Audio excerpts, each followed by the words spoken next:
Thanks very much for staying with us. Time now for Eye on Africa with me, Georgia Calvin-Smith.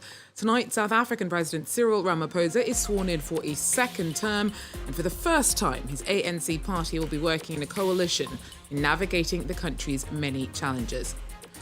Also, in a nation where millions face extreme poverty and famine, the $10,000 a month and up salaries of MPs are attracting increasing public criticism in Democratic Republic of the Congo. And Action Without Hunger is warning that the hunger crisis faced in eastern DRC is at unprecedented levels, and the harm caused to those struggling to feed themselves and those that they love racks both body and mind.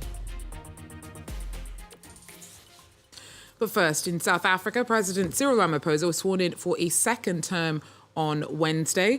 The re-election of the head of the ANC party came with the help of coalition parties, the first time that the ANC has needed to form a government of national unity, or GNU, in 30 years. Now, South Africans are hoping that this new political setup will still be able to deliver. Honest, nothing else. Be honest. Politicians, be honest. Don't gamble with the lives of South African citizens, because next time they will not tolerate it. Ideologically, we're not the same.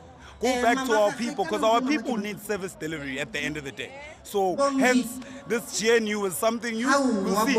We'll see. With GNU, if all political parties hold each other's hands, we will go forward. We will see change in our country, because for so many years, ANC have been there alone, but now when they are united, I think there will be change. Well, our Anne Wenzel in Cape Town brings us more about what this new political era means for South Africa. Under a bright sun at the Union Buildings in Pretoria, President Cyril Ramaphosa has again officially resumed the position of citizen number one in South Africa, but a very different South Africa to the one he was inaugurated in before. For the first time in 30 years, the governing ANC lost its majority in last month's general election and is now part of what it calls the Government of National Unity, or GNU. This government, says the ANC, is what the people wanted, as the voting shows no single party got a governing mandate. Therefore, they say, people want political parties to work together. The ANC then invited all parties to enter into this GNU, and the former opposition DA was one of the first parties to jump at the arrangement. But last night, a sixth party entered the GNU, the PAC, which jumped from the Progressive Coalition grouping of parties announced last week, which had said they would form a working opposition against the GNU. But the MK party of former President Jacob Zuma continues to cry foul, did not attend the inauguration today, and had announced that they would not be part of what they called spitting on the graves of those who died for South Africa's freedom. In his first speech as President Cyril Ramaphosa seems to have noted this, saying, "We must reject every attempt to divide or distract us or turn us against one another." But many South Africans felt generally his speech was hollow, and his leadership, they say, unemployment and poverty have deepened, and some feel that Black South Africans are more economically excluded than ever. And Wenzel there for us. Now, in the Democratic Republic of Congo, there's growing public criticism of MPs' huge salaries. In a country where about 75% of people live on about $2 a day and 1 in 6 face extreme poverty, $20,000 a month salaries do not go unnoticed. Emmett Livingston in Kinshasa brings us more. The exorbitant salaries of MPs in Congo have long been the subject of debate and even discussed. In 2022, opposition figure Martin Fayulu said that MPs were paid $21,000 a month, stirring outrage in a country where 70% of people live on under $2.15 a day, according to the World Bank. The debate was recently revived by the newly installed president of the National Assembly, Vital Kamerhe, who announced that MPs received $5,000 a month. But civil society retorted that those figures massively understate what MPs are actually paid. What's currently written in the finance law is 9,300, which refers to the salary and benefits. If we add everything that's invisible, then it can explode. It can explode even beyond $10,000. That, at least, is the practice in Parliament. And you have most of the payroll that goes to MPs. It doesn't go through the banking system. It's hard to trace. As well as officially receiving $9,300 per month, MPs often receive much more money from undeclared parliamentary slush funds, according to several sources. Reforming the system would be difficult, as it would require MPs to vote in transparency and lower salaries for themselves. The president of Congo's National Assembly, for his part, said that he had spoken out about salaries in an effort to be more transparent. Emmett Livingston there for us. Now, staying with DR Congo, the east of the country has been beset by conflict for decades. But for the last 2 years, clashes between the army and M23 militants have ramped up the civilian fallout from the violence. Over 1 million people have been displaced this year alone, and those living in camps around Goma, the capital of North Kivu province, can't even count on food. About a quarter of the country's population, about 23.4 million people, are facing crisis levels of hunger. Over 5 million are on the brink of famine. Floria Moneri is the country director for Action Against Hunger in DR Congo. Floria, thanks so much for coming in to talk about some of the work that you're doing out there. As I just mentioned, conflict in Eastern DR Congo is nothing new. Are your concerns at the moment the result of the cumulative effect of all those years of conflict, decades of conflict, or is there something different about the nature of the crisis as you're seeing it now? Yes, in DR Congo today, it's not business as usual. People say for decades this has been beset by conflict, but in practice, this conflict has ramped up with heavy artillery use on IDP camps, with massive displacement on a scale that has not been seen in the last 20 years in the country, and with level of malnutrition that have been increasing over the past year and a half to levels where today we have in Action Against Hunger mobile clinics in Goma, for example, seen the level of people that come to fetch assistance for malnutrition raised by 4 within the last 6 months. These are numbers of treatments we do. We provided as much treatments this year for the first 6 months as we did for the full last year for the entire country. And the number we have today is only for Goma. The needs of the population are growing, and despite very generous donors, there is the impossibility to cover the basic needs of 1 million people displaced over 3 months. When it comes to the needs, I'm imagining tackling or making a difference to huge communities or displaced populations who are struggling to get enough to eat goes beyond just providing a meal. So what are your priorities, and what do you concentrate on when you're trying to help? Priorities is first to be there for the population, be there 7 days a week so that they're sure they can get assistance, whatever assistance they can get, whether it is access to water, whether it is access to sanitation, access to nutrition, access to health for children, and especially access to mental health and psychosocial support.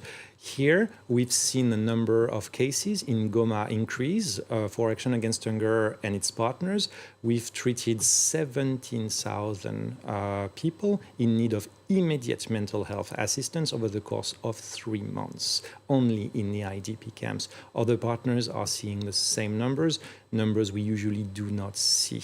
In terms of malnutrition, I have met 3 weeks ago a father crossing the front line, taking all the dangers possible just to be able to save the life of his child, who was in severe acute malnutrition and about 10 days from dying, according to our doctors.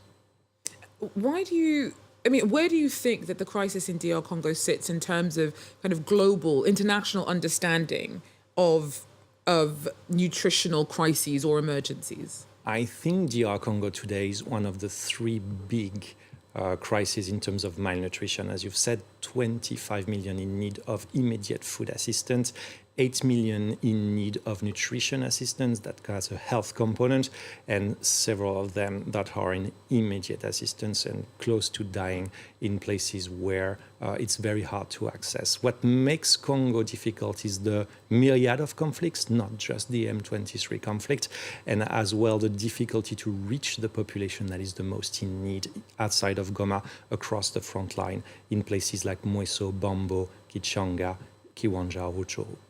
We don't have very much time, but I don't want to leave you without asking, what can be done? The country's still battling M23 militants. What can change in these still very turbulent conditions? Humanitarian action can be done for years, as has been, but today the only solution is not a humanitarian solution. It is cessation of hostilities, immediate cessation of hostilities, as well as ways to find that all the parties to the conflict and their allies sit and discuss for a lasting peace and the possible return of all IDPs. This is the only viable solution for Congolese population to get out of the very difficult crisis they're in right now. Florian, thank you so much for coming in and speaking to us about the hunger crisis in DR Congo. Now, in other news, June is International Pride Month, and it's a bittersweet celebration for the LGBTQ plus community in countries like Kenya. There, gay people are increasingly aware of the risks of even using dating apps, as several incidents have been reported of users being tricked into meeting someone only to then be robbed or kidnapped. Many believe that there is a homophobic motivation to these attacks. Our team tells us more. Why about your case? So where is it like now? The last time I checked, the case was about on hearing stage. Kelly's job is to provide legal assistance to members of the LGBTQ plus community who've been attacked. In Kenya, very few dare go to court. Being queer is being criminalized. The sexual act is the one that is very criminal, with Lipil 162, 165, and 163, which generally rebuke the order of nature. That clause entails you to be more violated because people feel, or perpetrators feel that you're already a criminal, that you should be blackmailed. Last year, the police received about 100 reports from gay people who'd been targeted by criminals on same-sex dating apps. But the real number of these cases is likely a lot higher, as many are too afraid to speak up. These are Kenyans. And our constitution says you can actually identify yourself, you can actually choose how to identify yourself. It does not restrict you to a specific category of how you should identify yourself. So our constitution envisages a national police service that should be of service to all Kenyans, regardless of how you identify yourself. An increasing number of victims are taking their cases to court. The proceeding this morning deals with a victim who believed he was going on a date, but was instead held hostage for 7 hours. Since January, 10 similar cases have been processed. I would advise that it's good to stand up and report, because that helps the police to appreciate these offences, and it is also a voice that you're making in terms of saying we have to put an end to this kind of assault, this kind of extortion and the offences that happen. It's often the same groups of people who attack the gay community, knowing there's little risk of getting caught. Local NGOs warn that legal action is the only way forward. And finally, in the Moroccan city of Sefrou, all eyes are on the cherry on the top. For 3 days, every June, locals celebrate the natural and cultural beauty of the region. And it is the cherry and the chosen cherry queen that have symbolised this abundance for at least a century, because this year marked the 100th edition of the pageant.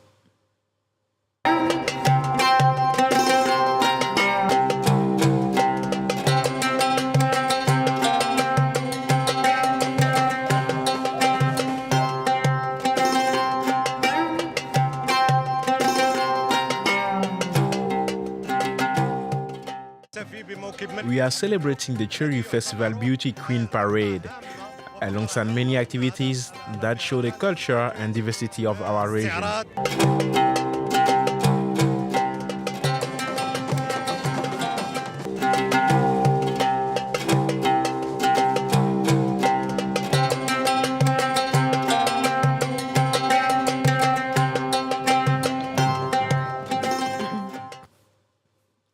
That's it for Eye on Africa. Thanks for joining us. Do so again. Take care.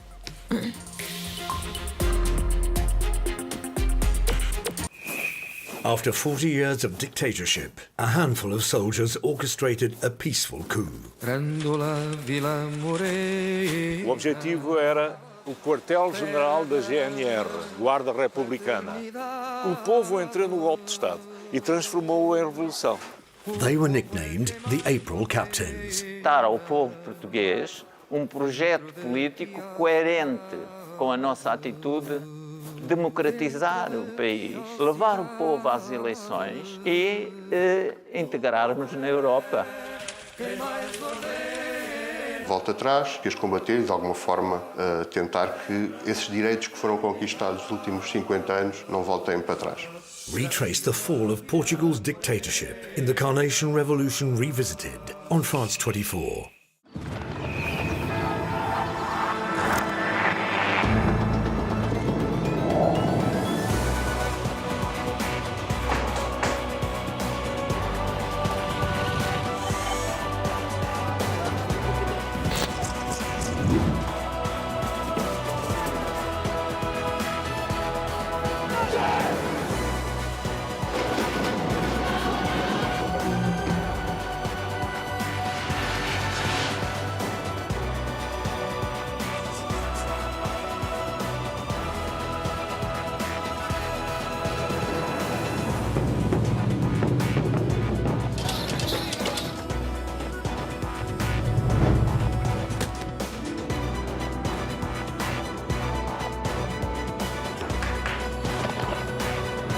France 24, your window on the world.